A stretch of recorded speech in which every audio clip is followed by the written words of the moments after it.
No, you're going to do that as soon as I say Lindsay Garland is going to explain to you how we're going to allow for questions and comments after I finish the presentation, okay? Okay. All right. Okay, there are several more people in there. I'm gonna start letting people in, okay? Okay, all right.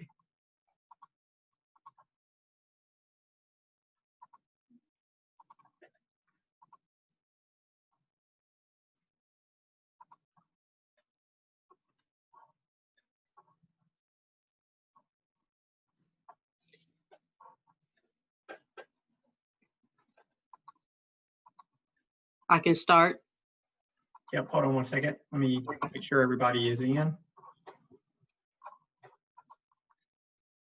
There are still a few people that are popping in, so I'll just keep letting people in as the meeting goes on. Okay. Okay. Good afternoon, everyone. I'm Sandra Gober, and I'm with the City of Chattanooga's Department of Economic and Community Development, and I want to welcome you guys to our presentation on the city's 2024 Consolidated Plan and the 2021 Action Plan.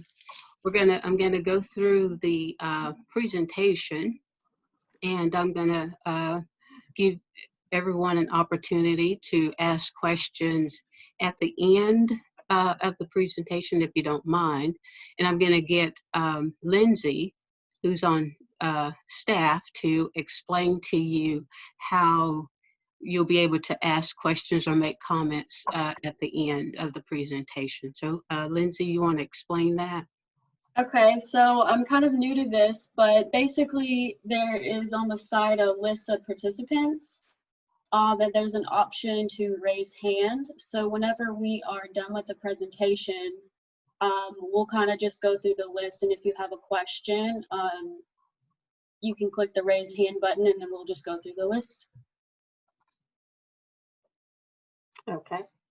Well, again, I'm Sandra Gober. We have some other team members on the presentation who's part of the community development team. Our office, which is the Community Development Office, is part of the departments of the city's Department of Economic and Community Development. And we're responsible for managing the federal entitlement dollars that the city of Chattanooga receives. And the team includes Regina Partap, who is the assistant manager, Lindsay Garland, she's a community development specialist. Rod Morton is our fiscal analyst. We have Countess Jenkins, Doug Smith, who are also community development specialists, and Christian Tate, a community development specialist. And again, we also have our deputy administrator, Richard Beelan, who's has chosen to join us to kind of help me maneuver through this. This is my first official Zoom meeting as doing the presentation. I think, like everybody else, I'm sure we've all in this environment participated in a whole lot of Zoom meetings up to this point. So today, appreciate you joining us to cover the Consolidated Plan and the Action Plan. And I'm gonna give a little bit of background on the plan, as well as the components related to the plan, the process, and go through some goals and objectives and resources associated with that plan, and then kind of talk about how we utilize the dollars and how we sort of arrive at the process to determine how we're going to spend the money. So the city of Chattanooga is a what HUD calls an entitlement city, and entitlement cities are cities with a population of 50,000 or more, or an urban county of 200,000 or more. And those cities or urban counties receive annual allocations from HUD based on pre-described formulas. And for the city of Chattanooga, those 3 grants are the Home Investment Partnership Program grant, the Community Development Block Grant, and Emergencies Solutions Grant. And that Emergency Solutions Grant is asterisk, and the reason that it is again, the funding that we receive is based on a formula, and sometimes that formula changes, and it can either cause the city to be kicked out of the formula or no longer be eligible to just automatically receive the funding. And this is the case with the Emergency Solutions Grant. The city of Chattanooga, because of changes in population that caused us to be eliminated from the formula, we were not eligible to get Emergency Solutions Grant directly from HUD, but we are going to nonetheless receive the funding directly from the states. And I'll talk about that a little bit later. So the Consolidated Plan, in order for the city or cities to receive the funding, we have to either every 3 years or every 5 years, we are required to do a strategic plan. And so this is our roadmap indicating to HUD as well as to the community that this is how the city of Chattanooga proposes to utilize these dollars over the next 3 or 5 years, which depending again on whether or not we outline a 3-year strategic plan or a 5-year strategic plan. And of course we will, because there's a lot involved in developing the plan. The city of Chattanooga, like most cities, have chosen to do a 5-year plan. So the funding that the city receives, again, the Home Investment Partnership, the Community Development Block Grant, CDBG, and Emergency Solutions Grant. The dollars, again, are available to the city, and each grant sort of comes preloaded, is the way I like to say it, preloaded with its own particular requirements and restrictions associated with it. So as in determining how we're going to utilize the dollars, we have to go through a process to get input from the community. The dollars, every dollar that we expend has to be utilized to benefit this target population, and that is households with income from 0, which typically we're talking about homeless families, up to individuals or households at 80% of the area median income. Now, I just sort of threw this chart in here to give you sort of an idea, because throughout the presentation and also at the end, I'm going to talk a little bit about the reports and everything that's available on our website for you to go and view and read and submit comments or questions about. And throughout the plan, throughout our discussion about the funding, we are always talking about low to moderate income households, and these are the incomes that we are required to assist with these dollars. And I put the annual income, and then also just to give you sort of a little point of reference what we're talking about typically on an hourly basis for someone in that income range. Hey, Sandra, I'm sorry to interrupt you, but don't forget that you're going to share your screen. So. Oh, the screen's not shared? Not yet. I am so sorry. Okay. Is that? You got to go down, through the same process again. Okay. Here we go. Can you see that? Not yet. It's not shared? No. Go down to the bottom, show share screen. Hover up around the bottom bar. There you go. You got it. Is that it? Nope. Looks like we got David's screen. So who is David? I think you just have it by accident. Share your screen again, Sandra.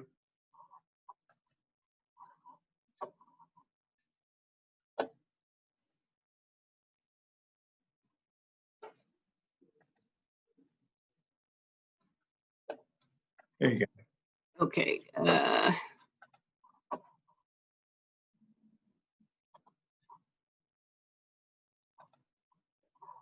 Is that it? No. Oh, yes, I'm sorry, it is. Yes. Okay. So sorry. I am so sorry. So let's start over. So what were you guys saying? Hopefully not my face the whole time. So again, the purpose is to kind of give you an overview of the consolidated plan, the components of it, and the process, and just cover the priorities and the goals that are outlined in the consolidated plan, as well as the components or other components that we're required to include in that consolidated plan. And we're going to talk about and provide you some information on recommendations for the first year of funding under this 5-year plan. So again, it's a strategic plan that combines the planning, application, and reporting process for the grants that I talked about already. And again, all of the funding associated with the grants have to be utilized to benefit low to moderate income households. And these are the household incomes every year. HUD updates the income limits, and these are the limits that we follow as we are carrying out activities associated with the grants. Over this screen here sort of provides you with just a quick view of the funding that we've received over the past 5, 10, 15, 20 years or so. So it's in clumps of 5-year for each strategic plan dating back to 2001. And as you can see that the funding has continuously decreased. This for the 2024, it looks like we are going to get that there's a slight increase, but that 2024 estimate is based off of what we're getting this fiscal year times 5, and it really is just a guess because occasionally in the middle of a 5-year plan we will get an uptick in funding, and then the following year the funding will drop. So that 2024, those figures, those are just estimates, and the most recent thing that we can go on off of is what we will be receiving in this fiscal year. So the components in the consolidated plan, it's made up of that 5-year strategic plan, as well as a 1-year action plan. So what are we intending to do that very first year? And also it includes an analysis of impediment to fair housing choice. Every 5 years when we're doing the consolidated plan, one of the requirements is that we update the analysis or revisit the analysis of impediment to fair housing. We also have a citizens participation plan, and that outlines how the city, the processes through which the city ensures that we do allow for community input throughout the process for the funding from the very beginning when we are looking in trying to determine what the needs are in the community, as well as the end of the year when we prepare a report to HUD outlining what we have actually accomplished within that year.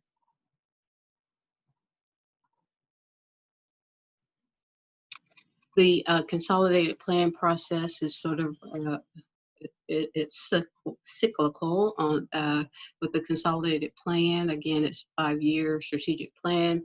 Every 5 years, we determine the needs in the community. We use that information to set the priorities for the consolidated plan. Based on that, we estimate what resources we're going to have available to address the needs.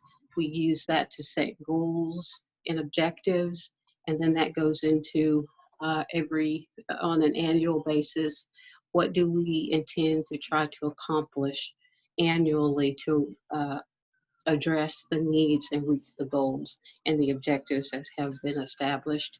And again, at the end of the year, we evaluate our performance, and we actually provide information to the public on that through a report that we have to submit to HUD. And we also hold a public meeting to and invite the public to participate in and kind of get feedback on what was actually accomplished. Every aspect of, again, what we do have that citizens participation component of it. And with the consolidated plan, it was the process through which to engage community input was pretty extensive. We are required and should be to ensure that we get input from the people who typically benefit or should be benefiting from these programs and activities that are carried out using these dollars. So we're getting input relative to housing, to homelessness, to fair housing, economic development, human services, aging adults, people with disabilities, community development, planning. The consolidated plan covers components. There's a section in the plan that covers every one of these topics, as well as other information. So we do have to get input from experts or partners or stakeholders in these who work with individuals benefiting under these components. So as we are going through the process and getting input, we hold public meetings, we do consultation with service providers, with outside organizations, with city departments. We review other plans and data from HUD, as well as local agencies and other cities departments. So it's a pretty extensive dive into gathering data to determine and support the priorities that we establish and outline in the consolidated plan, and how we intend to utilize those dollars over that 5-year period. So we had public meetings. The process was pretty, it really started even before December. So we had the public meetings and just the process to kind of outline the calendar and get everything set up. It started way before December. And we had some community needs surveys that were online, as well as paper versions that were available at different places. We again received and gleaned input from other data sources, the census data. HUD supplies a lot of data that we're required to use, and it's incorporated, into the plan. We also conducted an analysis of impediment to fair housing, and the team member Regina Partap, she's going to give some highlights on that when we get to a certain slide in the presentation. Prior to, in addition to the input that we got from the community, over the last several years, couple of years, there have been different plans that have been conducted by other city departments, as well as other agencies. Critical plans that were part of this was that analysis of impediment to fair housing. Also, the homeless action plan, the continuum of care, CHA's annual and 5-year public housing plan, consultations again with other partners. There was the historic Riverton Ridge Area 3 plan. The citizens were engaged and involved in a lot of input sessions over the last couple of years, and we were able to glean and pull a lot of critical data and information out of those plans. And from our public input meetings, these are, as well as the plans and some of the other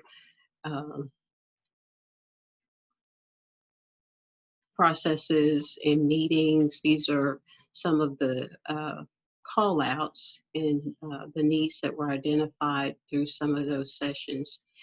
And for the most part, it is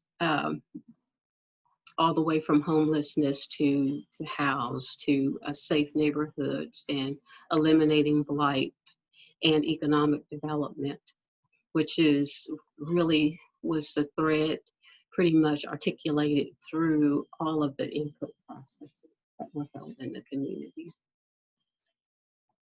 So this is really just sort of a list of some of the call outs, is sort of pared down and summarized, and the input again that was articulated across the majority of the surveys and again the community input sessions.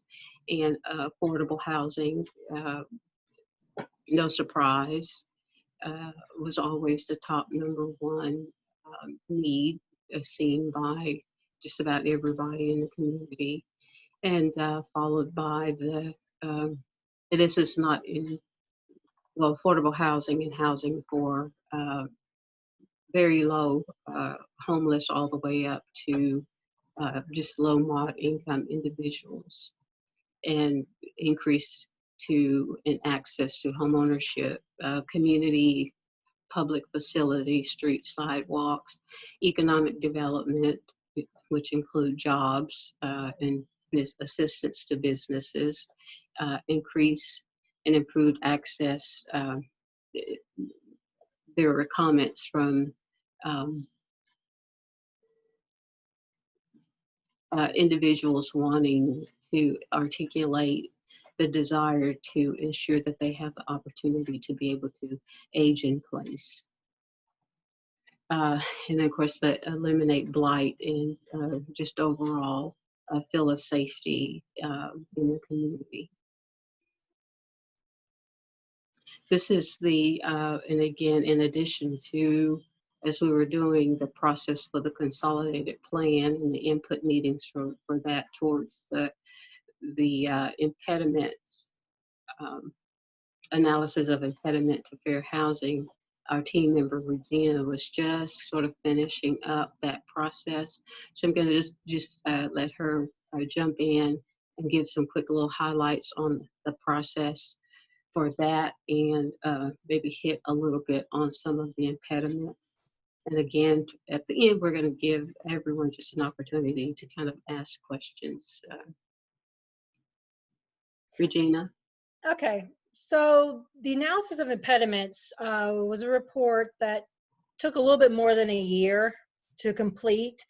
The purpose of the report is to identify barriers to fair housing and housing choice within the city. So there was a lot of data collection through Census Bureau, through the numerous other studies that have been done in the city and the county, as well as analyzing that data and collecting citizen input through surveys and meetings, just talking to people who come and tell us, hey, we're having issues with fair housing, and also looking at city statistics for fair housing complaints that have come in. And we just compiled all that information and came up with this 230-page report that outlined 5 impediments that we identified, which you can see here on the slide, as well as strategies that we identified as possible strategies to work towards alleviating these impediments. it was, and it's supposed to be to guide community development and to some extent the city's activity. So make sure that the money that we're giving out is forwarding these these strategies that we have to eliminate problems with fair housing. And here's the 5 impediments that we identified. Minorities are more likely to be economically disadvantaged and live in areas where there's less access to economic opportunities. Impediment 2 is minority children and children with English language barriers live in areas that have I'm sorry. Let me, I can't see this. There we go. Minority children and children with English language barriers live in areas that limit access to quality education. Low-income people and people with disabilities, minorities, people with English language barriers have disproportionately fewer housing choices. Neighborhoods with high concentration of minorities and poverty are not neighborhoods of choice in that they have higher rates of blight, crime, less access to jobs, public transportation, and neighborhood services. And of course, fair housing, education, advocacy are not widespread. So like as I said, the report, we go through, we identify these, and then we kind of develop some strategies that we hope we could implement to try to work towards alleviating these. And anybody can look at the report and see all the strategies that we've come up with, which is not an absolute list. I mean, we may come up with others and we may not end up being able to do some of those because of feasibility, but it's kind of like a brainstorming part of the report. Well, thank you. Mm-hmm. Now, as going through the process and getting input from the community, broad, extensive input, and then we develop priority needs. So these are the priorities that have been sort of broadly articulated that we intend to focus on in the upcoming 5 years. Affordable housing, which includes the preservation and production of affordable housing, increase, expand affordable housing opportunities, which can include rental housing as well as housing for home ownership, assisting someone with down payment assistance to get into housing, undertaking or providing assistance, rent utility assistance for individuals to remain stably housed. The non-housing community development includes blight elimination, that is the demolition of elimination of substandard units in low-income areas. Public facility and infrastructure improvements that can encompass streets and sidewalks in low-income neighborhoods, as well as public facilities, which do include homeless shelters is considered a public facility, as well as neighborhood centers and parks and playgrounds are considered public facilities. The homeless services under that category is housing services for homeless and households at risk of homelessness. Typically, that's where the Emergency Solutions Grant is pretty much utilized under that category. It's a very small grant, even though it can be used for infrastructure, buildings, and all of that is typically just allocated for providing services because it is such a small amount of funding. The non-homeless services, those include general public services, and those can include case management. If we're looking at public service programs, under the public service activity, we are limited to utilizing only, we can only use 15% of our funding towards general public services. And for the most part, the City of Chattanooga's general fund allocations cover a good bit of the public services or social services in the community. And community development is really utilized and used on a very limited basis for public service. The economic development, expand economic opportunity and reduce poverty through job creation, retention, or business creation. We do have a revolving loan fund that we are servicing the debt on, but that revolving loan fund is still available to increase, again, opportunities for economic development. And the planning and admin, the community development division is responsible for ensuring that the funding that the city receives from HUD is properly managed and the compliances and regulations are properly followed and adhered to. The 5-year, so we're taking those priorities and we're breaking them down into annual goals and times 5. So these are the goals over the next 5 years, including in the anticipated resources that we'll use to address those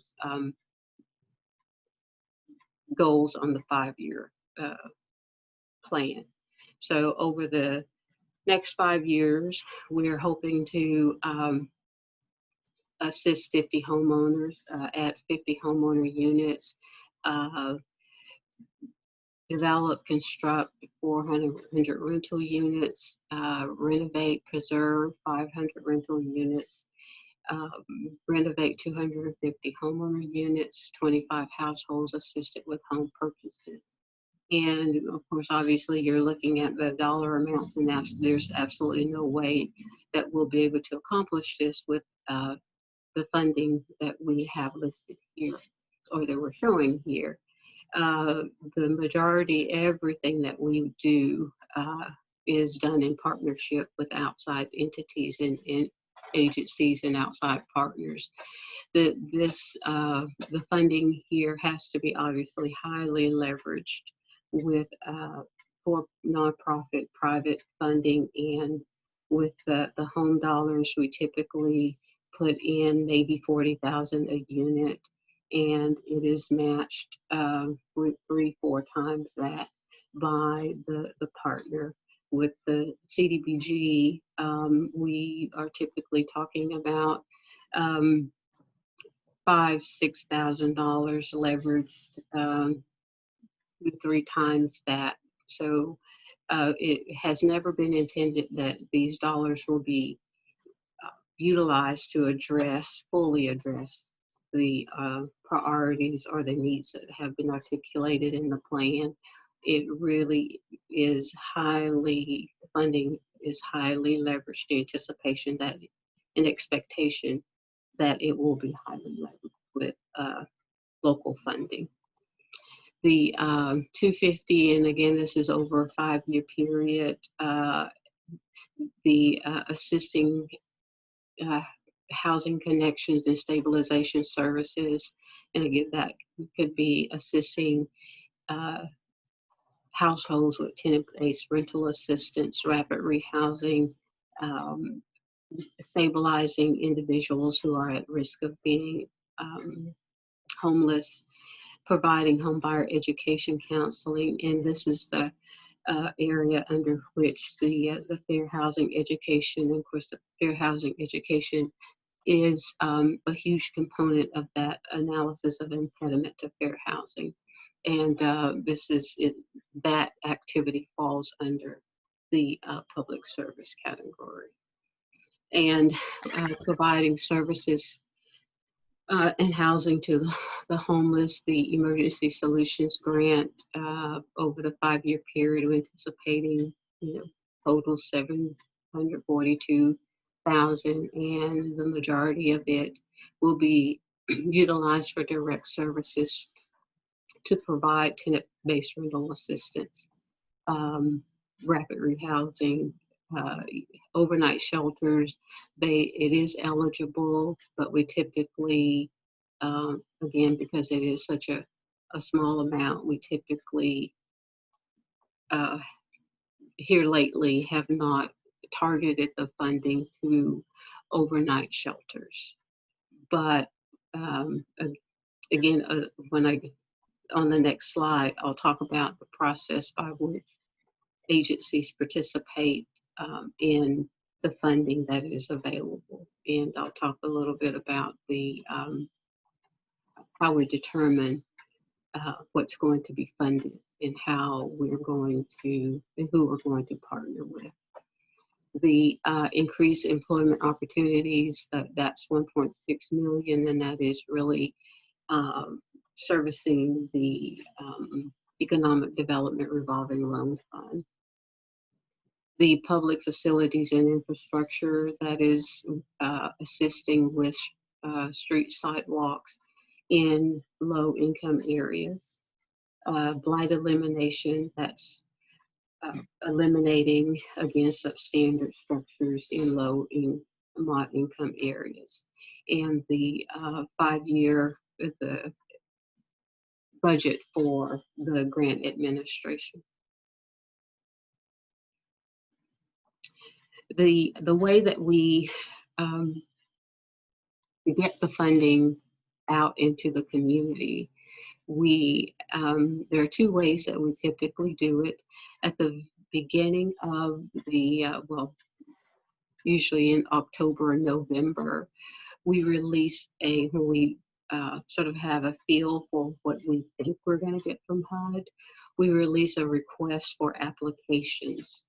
And under that application process, we indicate to interested entities that the City of Chattanooga, based on the goals and objectives that have been established in the Consolidated Plan, we're looking for entities who have the capacity and the wherewithal to partner with the city to carry out or to meet or address the needs or goals that have been articulated in the Consolidated Plan. We typically do that with the CDBG funding. With the home funds, we have an open RFP process. That means that we make at the beginning in July 1, we indicate that the funding is available, and we will, until all funds are allocated, we will entertain and accept applications from eligible partners who, and again, the home funds are only available, can only be used for housing. So we're interested in organizations or entities that have the capacity and wherewithal to partner with the city to address the affordable housing needs in the community. And on our webpage, there are several programs from minor home repair, lead-based paint abatement, rental development, rental renovation, home development of units for home ownership. And on that web page, through that web page, we accept applications, again, from eligible entities who have the capacity to help the city, who will desire to partner with the city to carry out activities. The Emergency Solutions Grant, we typically also make that available at the beginning of, along with the ESG application. This year, again, because of the city, it was just the way the city ended up actually having to apply to THDA or for that funding versus getting it directly from HUD.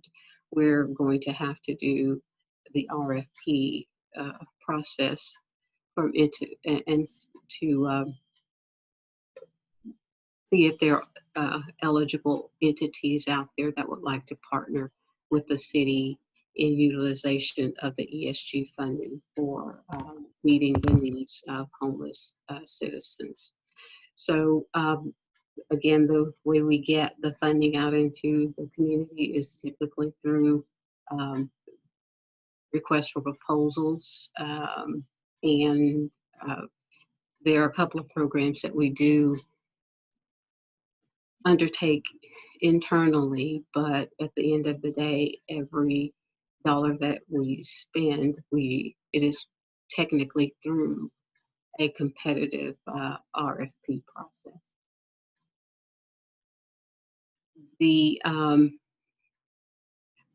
In December, when we release the request for applications and we receive those applications in, we do an internal vetting review process, and we have a citizens advisory group that helps with reviewing the applications or requests for proposals.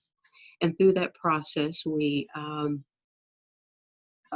identify projects or programs that are eligible based on the criteria, and it's usually obviously it's again the consolidated plan, goals and objectives, and the capacity of the organization to undertake the activity, as well as, and foremost and always, is eligibility in regards to the requirements associated with the grant.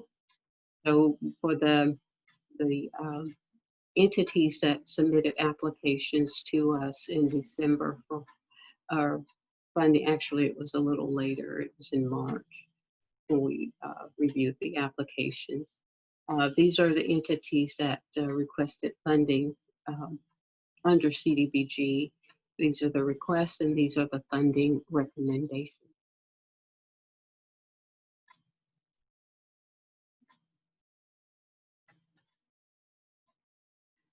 This is, so the next step is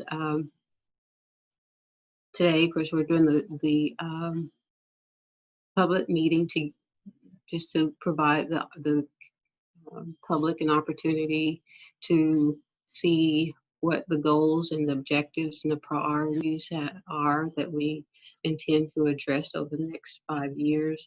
Also look at what we're intending to do in the upcoming year, how we're going to allocate the CDBG, ESG, and home funding that we're going to get this year.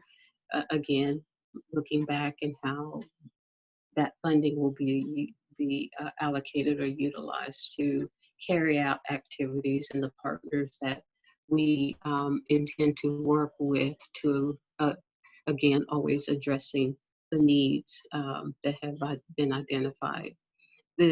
So the next step really is we're looking at the calendar. We have we have the consolidated plan. The components again that I showed you of the consolidated plan is that strategic plan. It's about 250 pages. We have the analysis of impediment to fair housing. That's about 225 pages. We have our citizens participation plan, and all of that is out on the community development website for the public to go and read and review, and to submit comments or questions back to us. The comments and the questions can be submitted either in writing or emailed to our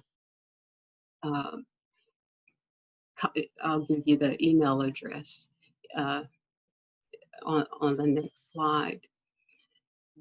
So that all of that information is going to be available out there for the public to review through July 12th. On July 14th, we anticipate going to City Council. And when we go to City Council, we do make sure that they are aware of any comments that we have received from the public, giving them a summary of the input and the comments that came out of the particularly this process in today's meeting.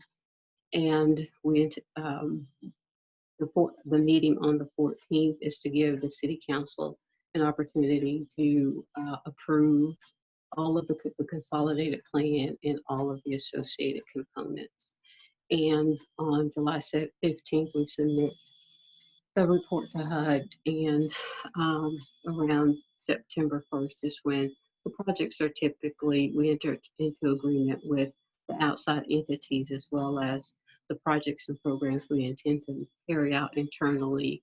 By then, those are defined, and we're getting up and getting ready to kind of get stuff in gear. This, no doubt, for all of us, this has been just an unusual year. The dates are a little bit, actually, we're almost 2 months off because of the COVID. We had to request an extension to HUD because typically we submit this plan by May, and by July 1, the programs and the projects are getting underway by July 1st. But with the COVID and trying to, I guess, kind of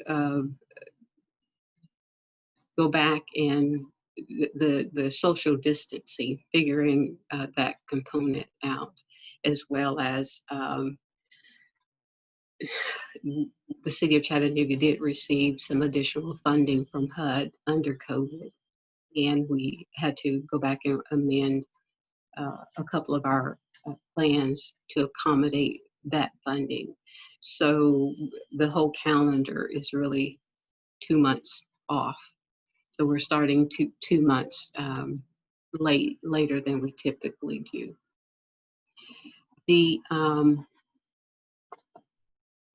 I'm going to, this questions and comments. We're going to open it up and let you guys submit your questions. And as Lindsay said, you can, I suppose, raise your hand and ask your questions or make your comments. And if you choose not to do that, you can submit them to me, Sandra Gober, City of Chattanooga, at this address, or you can email them to the comdev@chattanooga.gov. So I'm going to open it up for questions or comments. And Richard, are you controlling that?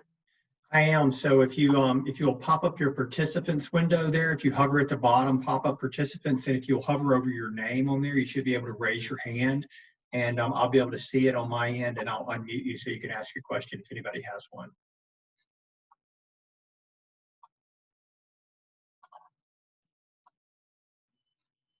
And then if anyone is joining by phone and you can't see the screen, Sandra, do you want them to send it to the email address? Do you have that on the website?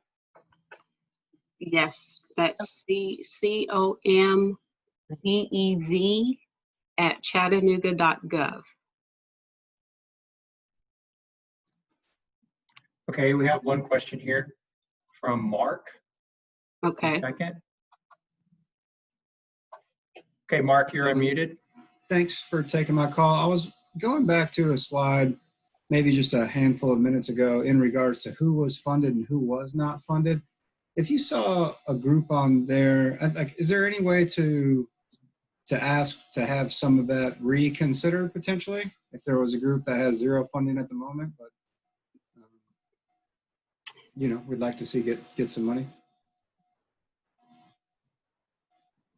You can make, again, your comment, and you can make that desire known, and we again will consider all comments and questions. Okay, thank you. Mm-hmm.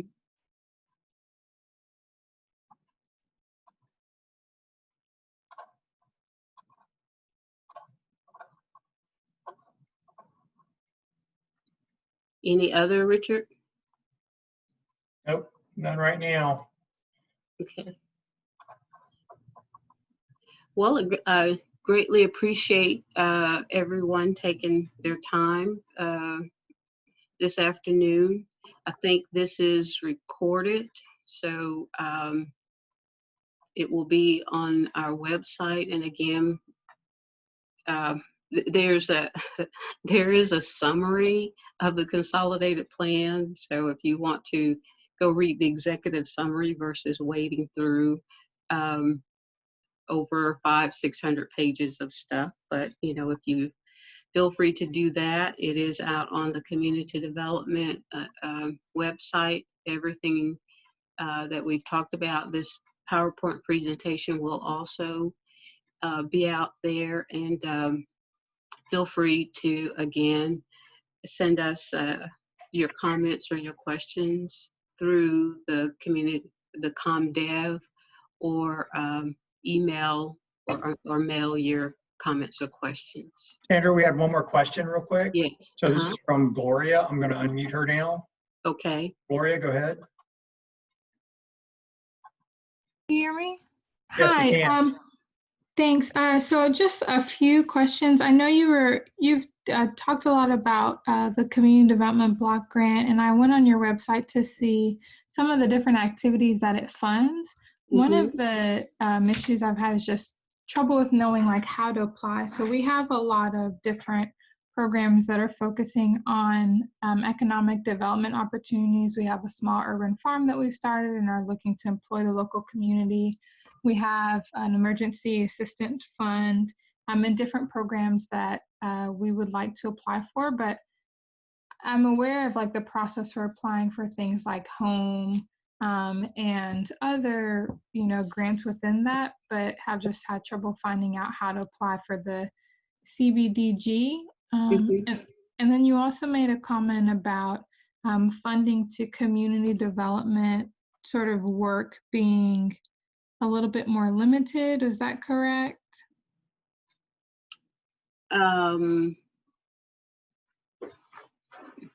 Work.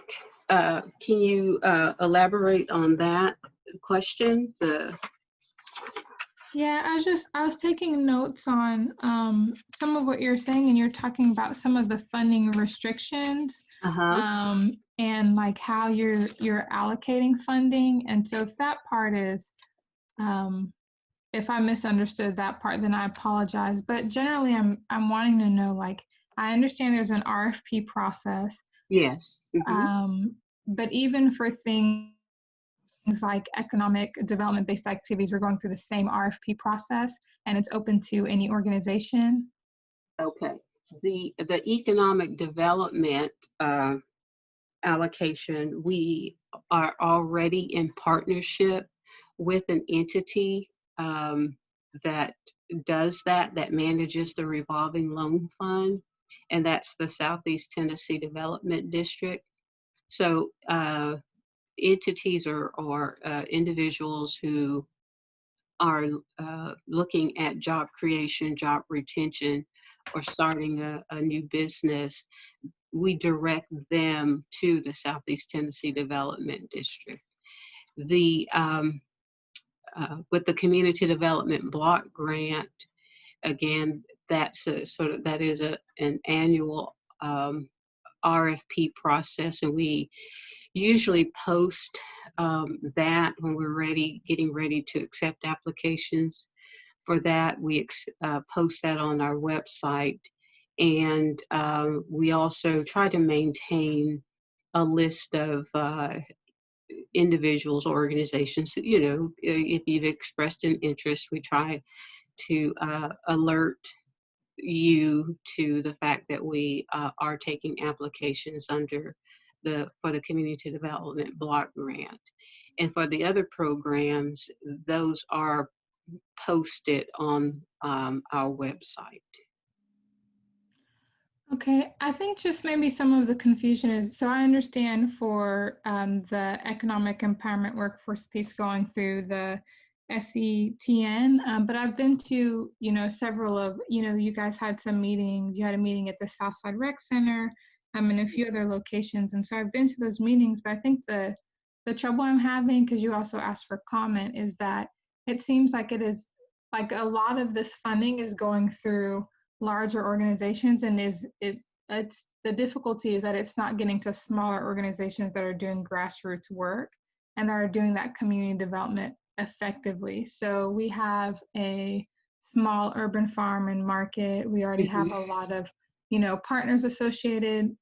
We can go through the SUTN process to see if we qualify for a loan or a grant.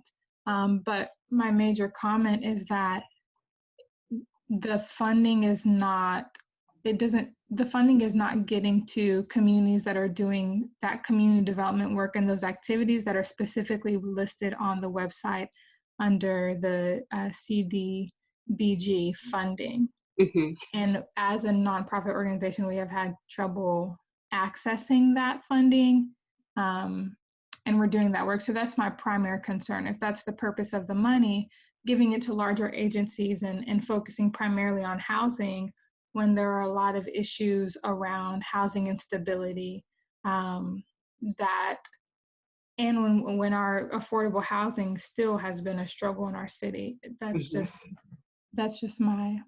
my feedback, and I'd like to know kind of how we can work to do that. And even like the low to moderate income housing numbers, it had like an average, I think it said like 70,000, and then the low spectrum was like 50,000.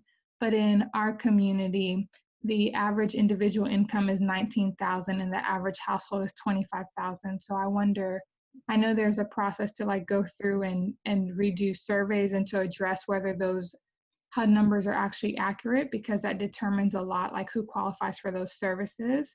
So that's another question I have. Okay, on the income, those are limits.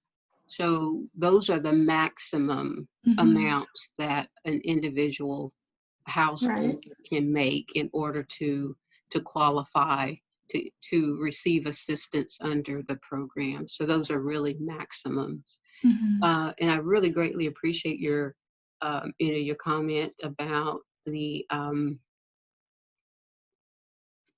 access and for smaller entities.